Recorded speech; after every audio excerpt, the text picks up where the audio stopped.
Log in करा मुंबईतक.in वर. नमस्कार. मुंबईतक.inच्या या विशेष कार्यक्रमामध्ये आपल्या सगळ्यांचं स्वागत. आज माझ्यासोबत मुंबईतक.inच्या रिपोर्टर अनुजा आहेत. नमस्कार. हॅलो, नमस्कार. काही महत्वाचे मुद्दे आज आपण डिस्कस करणार आहोत. तर मला सगळ्यात पहिले जाणून घ्यायचंय अनुजा, की कोरोनाची तिसरी लाट खरोखर 3-4 आठवड्यात येतेय का? म्हणजे साधारण आपले जे महाराष्ट्र राज्याची जी टास्क फोर्स आहे, कोविड टास्क फोर्स, तिने तर तसा अंदाज बांधलेला आहे. आणि इनफॅक्ट त्यांनी पुढे जाऊन हा सुद्धा एक शक्यता वर्तवलेली आहे की या तिसऱ्या लाटेत कदाचित आपली ऍक्टिव्ह पेशंटची संख्या ही 8 लाखांपर्यंत जाऊ शकते. आता आपल्या सगळ्यांना माहिती की कोविड हे आपल्या सगळ्यांसाठी इतकं नवीन होतं की आपण ज्या आधीच्या लाटा जशा येऊन गेल्या, कोविड वेव्ह आधी जशा आल्या, त्याच्याप्रमाणे आपण पुढच्या लाटेचा अंदाज बांधतो.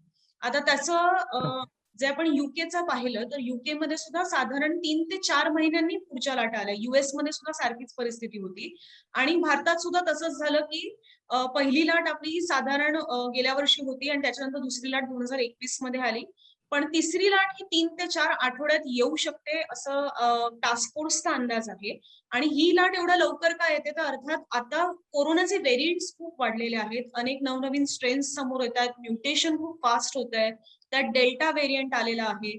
त्यामुळे ही सगळी परिस्थिती लक्षात घेता कदाचित कोविडची जी तिसरी वेव्ह आहे ती 3 ते 4 आठवड्यातच येऊ शकते, हा अंदाज आहे. मुख्यमंत्री उद्धव ठाकरेंनी आता नुकतीच एक मीटिंग घेतली आणि त्याच्यात टास्क फोर्सने ही माहिती दिली आणि त्याच्या दृष्टीने मग त्यांची तयारी सुरू आहे. आणि कदाचित 3 ते 4 आठवडे हे यासाठी सुद्धा सांगितलेलं असू शकतं की लोकांनी पुन्हा एकदा अलर्ट राहावं. नाही तर असं होईल की आता अनलॉकिंगची प्रक्रिया सुरू झाली आणि त्यात मग लोक आता परत असे जर निर्धास्त राहिले की ठीक आहे आता कोविड गेला, तिसरी लाट जर सप्टेंबर मध्ये येणार आहे असं सांगितलेलं होतं आधी जसं तज्ज्ञांनी, तर लोक थोडी निर्धास्त होतील कदाचित. आणि त्यामुळे सगळ्यांनी अजूनही अलर्ट मोडवरच राहिलं पाहिजे. त्याच्यासाठी सुद्धा कदाचित हे सांगितलेलं असू शकतं. आणि त्या दृष्टीने जर खरोखर 3 ते 4 आठवड्यात लाट आली तर त्या दृष्टीने राज्य सुद्धा तयार असायला हवं सगळ्या सुविधांच्या बाबतीत. त्यामुळे एकंदरीतच हा अंदाज मानला जातोय की 3 ते 4 आठवड्यात कोविड थर्ड वेव्ह येऊ शकते. अनुजा, मला सांगा की रुग्णसंख्या जी आहे ती वाढताना पुन्हा एकदा दिसते आहे अनलॉक नंतर, याबद्दल काय सांगा? नक्कीच, जसं आपण आधी पण म्हणालो की लोक थोडी निर्धास्त होत चाललेली आहेत. आता उदाहरणाखातर आपण मुंबईचं घेऊया की मुंबईत सुद्धा कोविडचे जे नवीन नवीन रुग्ण येत होते ती संख्या 11,000वर गेलेली होती 4 एप्रिलला. पण ती घसरत घसरत घसरत आता कुठे 400-500च्या घरात आली. पण जसं जसं अनलॉकिंग वाढायला लागलं तशी ती पुन्हा आता 800वर जाऊ लागलेली आहे. अजूनही खरं तर जर आपण राज्य सरकारची जी नुकतीच आकडेवारी जाहीर झालेली आहे जिल्ह्यानुसार जो पॉझिटिव्हिटी रेट आहे कोरोनाचा, तो सुद्धा अजूनही कोल्हापूरचा कंट्रोलमध्ये आलेला नाहीये. सिंधुदुर्ग सारख्या जिल्ह्यामध्ये म्हणजे अगदी ग्रामीण भागात सुद्धा बेड ऑक्युपन्सी खूप जास्त आहे. 55% बेड ऑक्युपन्सी ऑक्सिजनची आहे सिंधुदुर्ग जिल्ह्यात. कोल्हापूरचा पॉझिटिव्हिटी रेट 13% आहे. मुंबईतली रुग्णसंख्या पुन्हा वाढू लागलेली आहे. तर इनफॅक्ट मी सुद्धा आता मुंबईत आहे तर आम्ही पाहतो बाहेर की आता बाहेर पडल्यानंतर असं वाटतं की अरे कोविड गेला की काय. म्हणजे लोक इतकी फ्री झाली आहेत, दुकानं उघडली आहेत, त्यामुळे लोक मोठ्या प्रमाणावर बाहेर पडायला लागलेली आहेत. काही जणांचं ऑफिसेसला जाणं सुद्धा सुरू झालेलं आहे. म्हणजे जरी राज्य सरकारने अनुमती दिलेली असली थोड्याफार प्रमाणात अनलॉकिंगला, तरी अजून बीएमसीने तेवढ्या प्रमाणात दिलेली नाहीये. पण तरी सुद्धा लोक मोठ्या प्रमाणावर बाहेर पडत आहेत. आणि कुठेतरी हे अजून एक इन्व्हिटेशन असू शकतं कोविड थर्ड वेव्हला. त्यामुळे मुंबईचं उदाहरण घेऊ दे किंवा अनलॉकिंग नंतर अजून सुद्धा कोल्हापूर आणि सिंधुदुर्ग पट्ट्यात वाढणारी रुग्णसंख्या असू दे, सातारा सांगलीत सुद्धा वाढतेय. तर हे सगळे परिस्थिती पाहून थोड्याफार प्रमाणात हे अंदाज नक्कीच मानले जाऊ शकतात की अनलॉकिंगमुळे पुन्हा एकदा रुग्णसंख्या काही प्रमाणात का होईना वाढते. ऍक्टिव्ह पेशंटची संख्या सुद्धा बऱ्याचशा जिल्ह्यांमध्ये वाढते. अनुजा, मला सांगा की तिसऱ्या लाटेचा धोका जो आहे तो आपल्या डोळ्यासमोर असताना अनलॉकिंग कधी केलं जावं, काय वाटतं याबद्दल?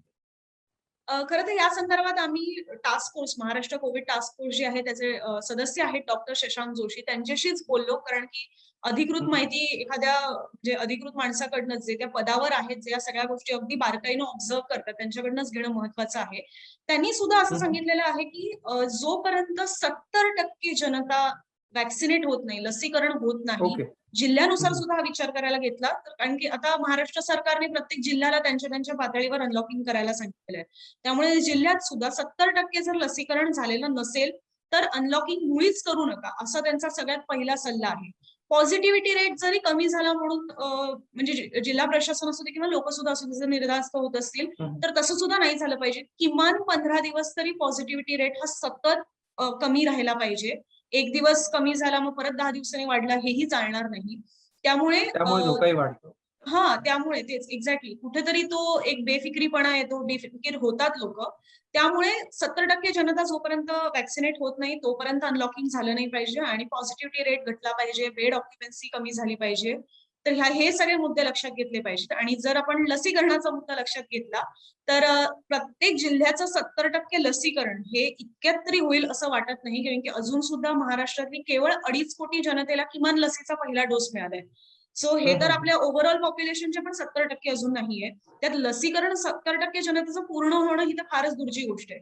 लसीचा अपुरा पुरवठा असू दे किंवा जे काही राज्य सरकार केंद्र सरकारमधले वाद असू देत, या सगळ्या ह्याच्यात अजून तरी आपलं 70% लसीकरण पूर्ण झालेलं नाहीये. त्यामुळे इतक्यात तरी अनलॉकिंग होऊ नये असंच तज्ज्ञांचं सुद्धा मत आहे. सो अनुजा, मला सांगा की डेल्टा व्हेरियंट नेमका काय आहे आणि या थर्ड वेव्ह समोर तो इतका घातक का ठरतोय? कुठेतरी इनफॅक्ट डेल्टा प्लस पण एक व्हेरियंट आलेला आहे आणि तोच कदाचित कोविड थर्ड वेव्ह घेऊन येईल की काय अशी भीती वर्तवण्यात आलेली आहे. आता हा जो डेल्टा व्हेरियंट आहे सायंटिफिक नेम मध्ये त्याचं B.1.617.2 असं काहीतरी प्रमाण आहे त्याचं, पण आपण सोप्या भाषेत त्याला डेल्टा म्हणूया.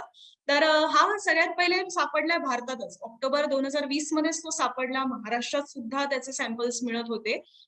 पण कुठेतरी जगभरात ते चित्र निर्माण होत गेलं की भारतीय व्हेरियंट. त्यामुळे WHO त्याचं नाव डेल्टा केलं. WHO म्हणजे जागतिक आरोग्य संघटनेचं मत होतं की कुठल्याही एका व्हेरियंटला एखाद्या देशाच्या नावाने ओळखलं जाऊ नये. त्यामुळे त्याचं नाव झालंय डेल्टा व्हेरियंट. पण हा सगळ्यात पहिले भारतातच सापडलाय आणि हाच व्हेरियंट भारतातल्या सेकंड कोविड वेव्हसाठी, कोरोनाच्या दुसऱ्या लाटेसाठी सगळ्यात जास्त कारणीभूत असल्याचं मानलं जातंय. इनफॅक्ट या डेल्टा व्हेरियंटमुळेच कोरोनाच्या दुसऱ्या लाटेत 1,80,000हून जास्त लोकांचा मृत्यू झालाय. त्यामुळे हा व्हेरियंट इतका घातक आहे की त्याच्यामुळेच आपण पाहिलं की आपल्याला कोविड फर्स्ट वेव्ह पण जितकी भयानक वाटली नव्हती त्याच्याहून जास्त घातक कोविड सेकंड वेव्ह ठरली या डेल्टा व्हेरियंटमुळे. आणि आता ही तर मी फक्त भारताची परिस्थिती सांगितली, पण ह्याच डेल्टा व्हेरियंटचे पुढे म्युटेशन्स होत आहेत. त्याच्या पुढे आता तो डेल्टा प्लस व्हेरियंट आलेला आहे आणि फक्त डेल्टा व्हेरियंट तर जगातल्या 60 देशांमध्ये पसरलेला आहेच, प्लस डेल्टा प्लस जो व्हेरियंट आहे तो सुद्धा पसरत चाललेला आहे.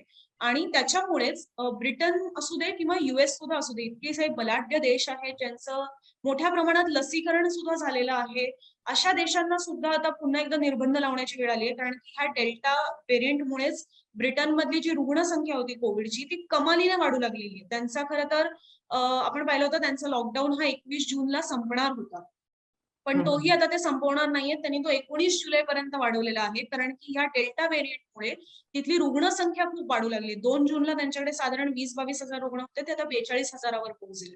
सगळ्यात जे नवीन रुग्णांची जी संख्या असते ती फेब्रुवारीमध्ये 7,000च्या घरात आढळत होती. त्याच्यानंतर त्यांचा लॉकडाऊन होता त्यावेळेला तिथे आणि ती हळूहळू कमी होत गेली.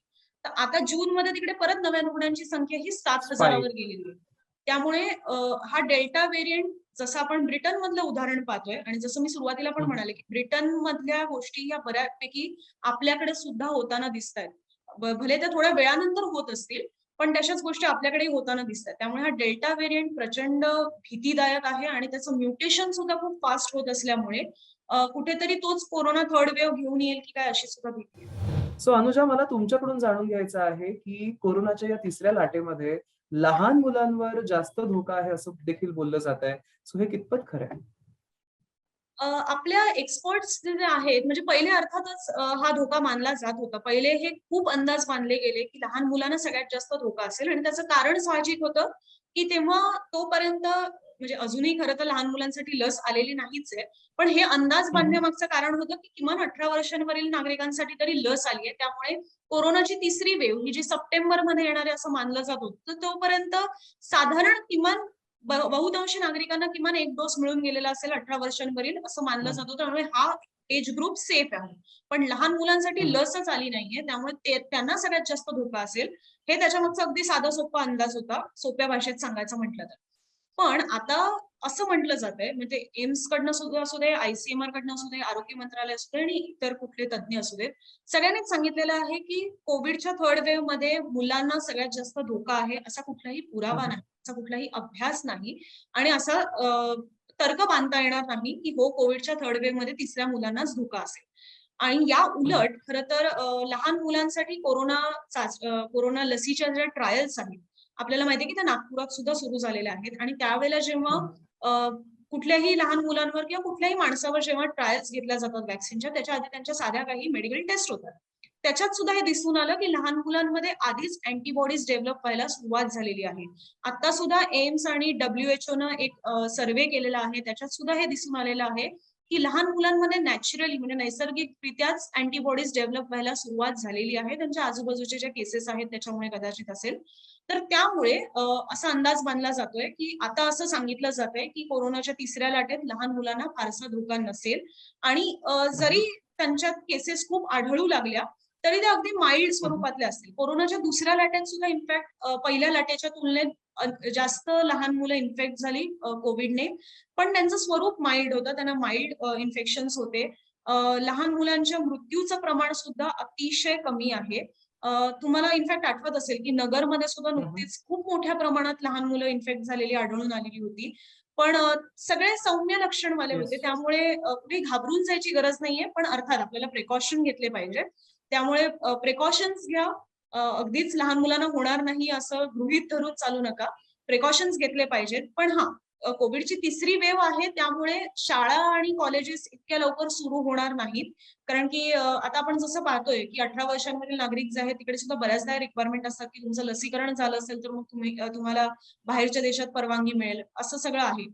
त्यामुळे किमान लस जोपर्यंत लहान मुलांना मिळत नाही तोपर्यंत तरी शाळा आणि कॉलेजेस सुरू होऊ नयेत, असं सुद्धा काही तज्ञांचं मत आहे. Okay. Thank you so much Anuja. आज खूप महत्त्वाच्या विषयांना आपण हात घातला आणि त्याचबरोबर तुम्हाला हा कार्यक्रम कसा वाटला हे आम्हाला नक्की कमेंट बॉक्समध्ये कळवा आणि लेटेस्ट घडामोडींसाठी मुंबईतक.in ला नक्की भेट द्या आणि हो, YouTube चॅनल देखील सबस्क्राईब नक्की करा. धन्यवाद. येस. मला एक आठवण करून द्यायला नक्की आवडेल की ह्या संदर्भात सुद्धा तुम्हाला कुठलीही सविस्तर माहिती वाचायची असेल, अगदी कोविड टास्क फोर्सचे सदस्य डॉक्टर शशांक जोशी सुद्धा आमच्याशी बोललेले आहेत. ते काय काय म्हणाले, कोविडच्या तिसऱ्या लाटेत कोणाला धोका आहे, काय काय काळजी घेतली पाहिजे, या सगळ्या संदर्भातली माहिती तुम्हाला मुंबईतक.in यावर वाचायला नक्की मिळेल. धन्यवाद. थँक्यू. लॉग इन करा मुंबईतक.in वर.